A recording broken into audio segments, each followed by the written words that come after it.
Hello learners, what a nice day. Anyway, this is a very impromptu lesson. I thought I just got the idea of doing it when I sent the handouts to the office. Thought maybe I'll do a little video to show you the sliding scale and the chords, just so we're all clear. First of all, the sliding scale, and that's nothing to do with wages, by the way.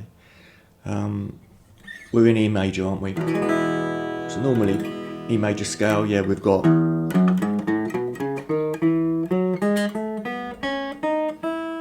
open position scale, but that's not very convenient. For this style of slidey playing, slow, slidey, long notes, as you can hear on the record. So most people would play Albatros and tunes like it, where we're only playing 5 notes from the scale, in other words, E pentatonic scale. They will play with their strong fingers 1 and 3. 2 is quite strong as well, but 4 isn't. So they will play like this, as I've artistically drawn on the scale sheet. Open, first finger, 2nd fret, 3rd finger, 4th fret. So that's our 1, 2, 3. Note 1, note 2, note 3. It's a pentatonic scale, so there's no 4th. We go straight to the 5th on our 1st finger, A string. Then the 6th is 3rd finger. No 7th because it's a pentatonic scale. And then the 8th, 1st finger.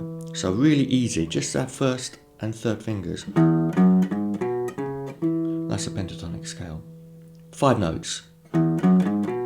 And the note numbers are 1, 2, 3, 5, 6, 8. Don't forget, they are still note numbers. Doesn't matter how many notes there are on a scale, we number the notes from our default major scale. So we don't go 1, 2, 3, 4, 5. We use the original note numbers that all musicians use. 1, 2, 3, 5, 6, 8. Then from there, we've got 2 on our 3rd finger. And then we shift. So that's note 2 to 3. You can do that slide if you want. Notice I'm only plucking once. Or you can just move your hand without sliding on the note. It's up to you. So we've got 1, 2, 3. Then we've got the 5th note on our 1st finger, next string. Then the 6th note on our 3rd finger. And then the exception to our fingering is note 8 on our 2nd finger B string. So there's our 8.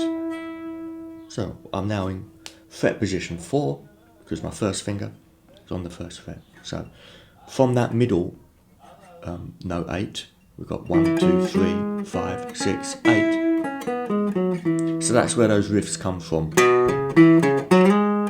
So we've got that slide right in that first melodic break in the song.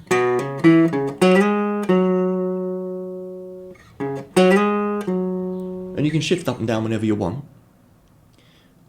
but you're going to have to shift up because it's the whole point is that we want the fingering to be easy and relaxed. We don't want to be using our 4th finger or stretching or doing anything like that. And that gives it that relaxed sound. You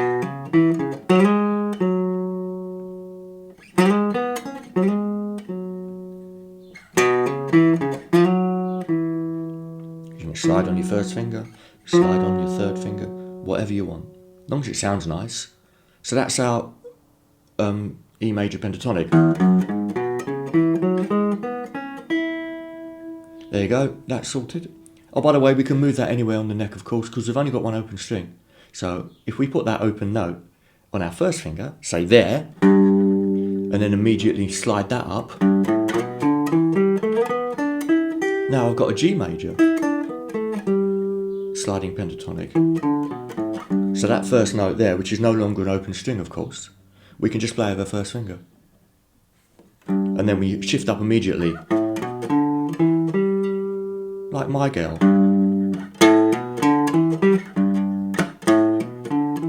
The reason guitarists like these patterns is because they're easy to play, and that 4th note and 7th note is often the note that causes problems anyway. The 4th note sounds horrible against the major chord. and the 7th is well, let's say it's a little bit less stable wise, and we can't play it over a dominant chord anyway. But notes 1, 2, 3, 5, 6, 8 fit over every major chord, so they're very nice to use. So we've got 12 scales out of that pattern, haven't we? Because it is a movable pattern, really. Apart from that first open E, it is a movable pattern. Now onto the chords. Now on the record, we've just got, as the sheet says, A major, E major 7. If we play it here though, with open chords, sounds alright, but E major 7 is very rarely played there, because we've got the E on the, well, the top string is an E. The root high doesn't sound very good on a major 7 chord, whereas there, sounds great. So that's the shape that they're playing. Now you can just use the top 3 strings. So there we've got an A, that's just a standard bar, type 1 bar chord, just playing the top 3 strings, or the top 4. Yeah. Don't even need the full bar, we're not playing the bottom strings, because the bottom string's open if you play the bass line. You can let that ring on, and then we've got A, bar, or just fingers. And then we've got an E major. Now that shape, we can use the top 3 strings. It's just first finger bar on the 4th fret. That's perfectly fine.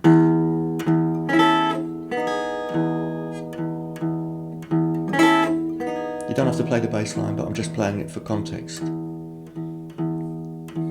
A, E major 7. We can put our 3rd finger on the D string if you want. Now that E major 7 shape comes... let's just ignore that. Or, what, 1 minute.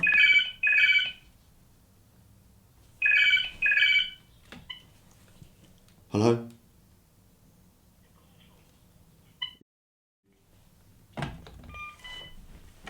Okay, now that E major 7 shape comes from scale position 3. E major. Root notes are on the A string and the B string. So if you look at your all positions major scale sheet, you'll see position 3 is that one, and that's where the chord comes from. 1, 3, 5, 7. But we can play top 3, 4 strings, or just the top 3. There you go, that's the easiest one. Top 3 strings. A, E major 7. There you go. But I recommend working as much as possible on the major pentatonics, because they do make everyone sound good, really. Major pentatonics, they have that very open, fresh sort of sound about them. And you can play them over in 99% of contexts, you can play them over every major scale. The only context you can't use them in is chord 5 in a harmonic minor, but you're unlikely to be working on that anyway, and so am I, unless you play a lot of gypsy jazz stuff. Okay then, this is the end of the impromptu lesson, complete with phone call. Bye bye.